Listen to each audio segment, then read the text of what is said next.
आप सभी जरूर ही मंदिर में पूजा करते होंगे, अपने घर में मंदिर भी बना रखा होगा। पर क्या आप जानते हैं कि मंदिर में कुछ मूर्तियां होती हैं जो हमें कभी भी नहीं रखनी चाहिए, उससे वास्तु दोष लगता है। जी हाँ, ऐसी 3 मूर्तियां होती हैं जिन्हें हमें मंदिर में, अपने घर के मंदिर में नहीं रखना चाहिए, क्योंकि उनको रखने से वास्तु दोष लगता है और बहुत सी परेशानियां आ सकती हैं। तो आज हम बात करेंगे ऐसी 3 मूर्तियों के बारे में जो हमें अपने घर के मंदिर में नहीं रखने चाहिए। हम सभी मानते हैं कि ईश्वर कण कण में वास करते हैं। जब ईश्वर की मूर्ति रूप में पूजा करते हैं तो हमारा मन और मस्तिष्क पूरी तरह से ईश्वर को समर्पित हो जाता है। प्राचीन काल से हिंदू धर्म में मूर्ति पूजा को बहुत ही ज्यादा महत्व दिया जाता है। शास्त्रों के अनुसार मूर्ति पूजा करते हैं तो हमारी श्रद्धा भक्ति बढ़ जाती है। लेकिन घर में देवी देवताओं की मूर्ति रखने का भी एक तरीका बताया गया है। सही तरीके से मूर्ति रखना बहुत अच्छे फल देता है, अन्यथा वास्तु दोष और नकारात्मकता आती है यदि हम नियम का पालन नहीं करते। शास्त्रों के अनुसार कुछ मूर्तियों को घर के मंदिर में नहीं रखते क्योंकि इनकी पूजा के कठोर नियम होते हैं और हम उन नियमों को पूरी तरह से पालन नहीं करते। प्रत्येक देवी देवताओं को एक विशिष्ट रूप में ही पूजा जाता है।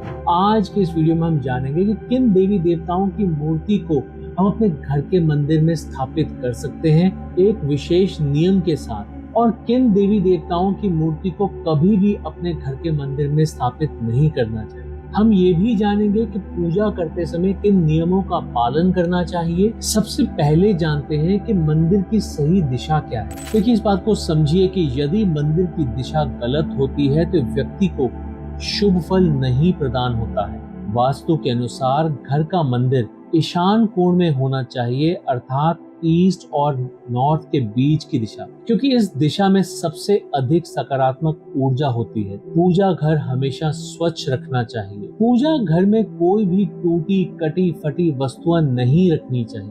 जिस स्थान पर पूजा घर होता है वहां हमेशा नहा धोकर जाना चाहिए। बिना नहाए मूर्ति को हाथ नहीं लगाना चाहिए। सूर्य ग्रहण या चंद्र ग्रहण में मंदिर को ढककर रखना चाहिए, इससे मंदिर की पवित्रता बनी रहती है। पुराणों में गणेश को सर्वप्रथम पूजनीय माना गया है। मंदिर में गणेश जी की एक ही मूर्ति रखनी चाहिए और गणेश जी को माँ लक्ष्मी जी के बाईं ओर रखना चाहिए। अब क्योंकि गणेश जी को माँ लक्ष्मी की बाईं ओर रखा जाता है तो माँ सरस्वती जी को माँ लक्ष्मी के दाहिनी ओर रखना चाहिए। गणेश जी विराजमान स्थिति में होने चाहिए।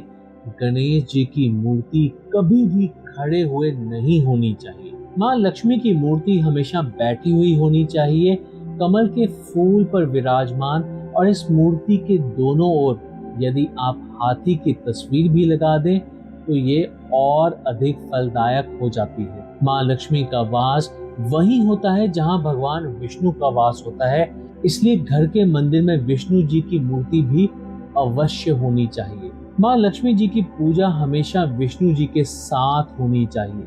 इसके अलावा हनुमान जी की मूर्ति भी मंदिर में होनी चाहिए। हनुमान जी संकटों का नाश करने वाले होते हैं। यदि हनुमान जी की मूर्ति घर में हो तो घर में नकारात्मकता नहीं आती, भय दूर हो जाते हैं। हनुमान जी की मूर्ति के अलावा घर में राम दरबार की मूर्ति भी लगाते हैं, इससे घर में प्रेम भाव बढ़ता है। यदि आप घर में शिवलिंग रखते हैं तो आपको सुचारू रूप से शिवलिंग पर जल और दूध से अभिषेक करना चाहिए।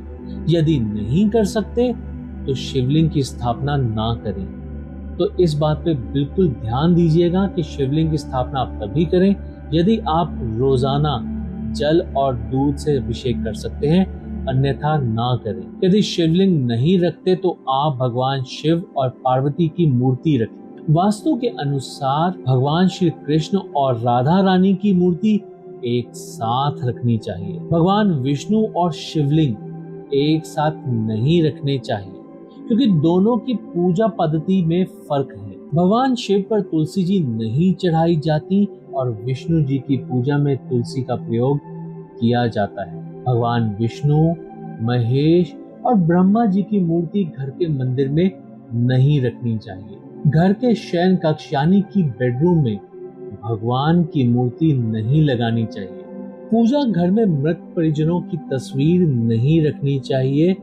मृत परिजनों की पूजा केवल पितृपक्ष में करनी चाहिए। पूजा घर में राहु, केतु और माँ काली की मूर्ति नहीं लगानी चाहिए। ये उग्र देवता हैं। इनकी पूजा विधि विधान से ना होने पर व्यक्ति को बहुत कष्ट झेलना पड़ता है, लेकिन आप इनके मंत्रों का जाप करके इन्हें प्रसन्न अवश्य कर सकते हैं। इस बात का भी ध्यान रखना चाहिए कि मंदिर में जो भी देवी देवताओं की मूर्ति हो वो हमेशा प्रसन्नचित मुद्रा में ही हो, यानी कि वो प्रसन्न दिखने चाहिए। मैं उम्मीद करता हूं कि यदि आपके घर में मंदिर है और उसमें कोई भी त्रुटियां हैं तो आप अवश्य ही कोशिश करेंगे कि जल्द से जल्द उन त्रुटियों को दूर किया जाए और अपनी लाइफ को, अपनी जिंदगी को सुचारू रूप से बहुत अच्छे से चलाया जाए। इसी उम्मीद के साथ आज का ये वीडियो हम यहीं पर रोकते हैं। आप सबसे मेरा आग्रह है कि अगर आपको हमारा आज का ये वीडियो पसंद आया हो तो इसे लाइक जरूर कीजिएगा, ज्यादा से ज्यादा लोगों के साथ शेयर जरूर कीजिएगा। और यदि आप हमारे चैनल पे नए हैं या फिर हमारे चैनल को अभी तक सब्सक्राइब नहीं किया है तो प्लीज हमारे चैनल को सब्सक्राइब जरूर करें। हमारे इंस्टाग्राम पेज को भी फॉलो जरूर करें। So thank you very much for going through this video. Stay happy, stay blessed, safe. Have a nice day, take care, bye.